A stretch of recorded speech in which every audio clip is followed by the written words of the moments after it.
नमस्कार। कभी सोचा है कि इतिहास अपने हीरोज को चुनता कैसे है, या फिर एक देश की यादें, उसकी नेशनल मेमोरी बनती कैसे है? आज हम इसी की गहराई में उतरेंगे। तो हमारी पड़ताल एक बहुत ही दिलचस्प सवाल से शुरू होती है। ऐसा क्यों होता है कि एक हीरो तो अमर हो जाता है, पर उसका ही साथी जो उतना ही बहादुर था, वो इतिहास के पन्नों में कहीं गुमसा हो जाता है? जी हाँ, हम बात कर रहे हैं भगत सिंह और बटुकेश्वर दत्त की, और उनकी शोहरत के बीच जो जमीन आसमान का फर्क है उसकी। अच्छा, आगे बढ़ने से पहले एक बात बिल्कुल साफ कर लेते हैं। देखिए, ये विश्लेषण इस बारे में बिल्कुल नहीं है कि कौन ज्यादा बहादुर था। दोनों ही बिना किसी शक के महान नायक थे। हमारा मकसद तो बस ये समझना है कि वो कौन सी ऐतिहासिक और नैरेटिव वजह थीं जिन्होंने उनकी विरासत को अलग-अलग शक्ल दी। तो चलिए, भगत सिंह और बटुकेश्वर दत्त की अलग अलग विरासतों के पीछे की इस गुत्थी को सुलझाना शुरू करते हैं। इस पहेली को सुलझाने का पहला और शायद सबसे बड़ा सुराग है शहादत की ताकत। किसी भी देश की कहानी में शहादत का जो मिथक होता है ना, उसकी शक्ति सच में असाधारण होती है। तो शहादत यानी मार्टरडम है क्या? आसान शब्दों में, किसी बड़े मकसद के लिए लड़ते हुए जालिम के हाथों मौत को गले लगाना। बस यही एक घटना किसी भी कहानी में सबसे पावरफुल और इमोशनल सिंबल बन जाती है। भगत सिंह के साथ ठीक यही हुआ। उनकी फांसी ने उन्हें सिर्फ एक क्रांतिकारी से बलिदान का एक अमर प्रतीक बना दिया। उनकी शहादत ने उन्हें एक ऐसे आइकन के तौर पर स्थापित कर दिया जो आने वाली पीढ़ियों को हमेशा प्रेरणा देता रहेगा। और यहीं पर दोनों के रास्तों का फर्क साफ नजर आता है। एक तरफ है भगत सिंह का सर्वोच्च बलिदान यानी शहादत, जो एक जबरदस्त मिथक तैयार करती है, और दूसरी तरफ है बटुकेश्वर दत्त का साहसी प्रतिरोध, जो उतना ही जरूरी है लेकिन कहानी के लिहाज से एक अलग असर पैदा करता है। चलिए अब दूसरे बड़े फैक्टर पर आते हैं। ये फर्क है एक पूरा दर्शन देने और एक ऐतिहासिक सच्चाई को दर्ज करने के बीच का। देखिए, भगत सिंह सिर्फ एक एक्शन हीरो नहीं थे, वो एक बहुत गहरे विचारक, एक चिंतक थे। समाजवाद और क्रांति पर उन्होंने जो कुछ भी लिखा, उसने उस दौर के नौजवानों को एक पूरा का पूरा वैचारिक ढांचा दिया।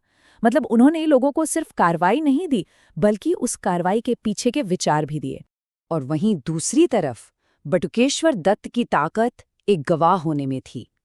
उनका सबसे जरूरी काम ये पक्का करना था कि उस पल की बर्बरता के बावजूद ऐतिहासिक सच्चाई जिंदा रहे।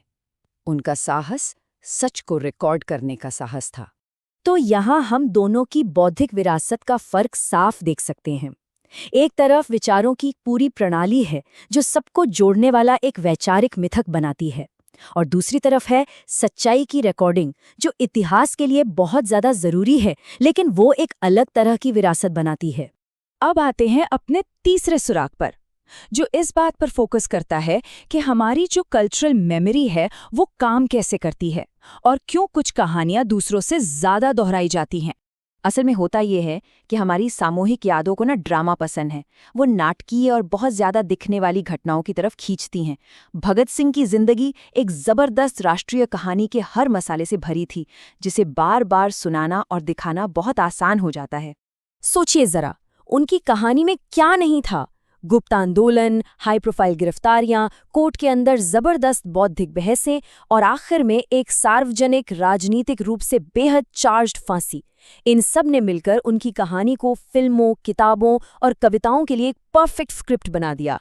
इसके ठीक उलट दत्त का साहस नागरिक अधिकारों के लिए एक लगातार चलने वाले संघर्ष का प्रतीक है, और इस तरह के साहस का श्रेय अक्सर किसी एक इंसान को नहीं बल्कि पूरे आंदोलन को मिलता है, जिससे किसी एक आइकॉन का बनना थोड़ा मुश्किल हो जाता है।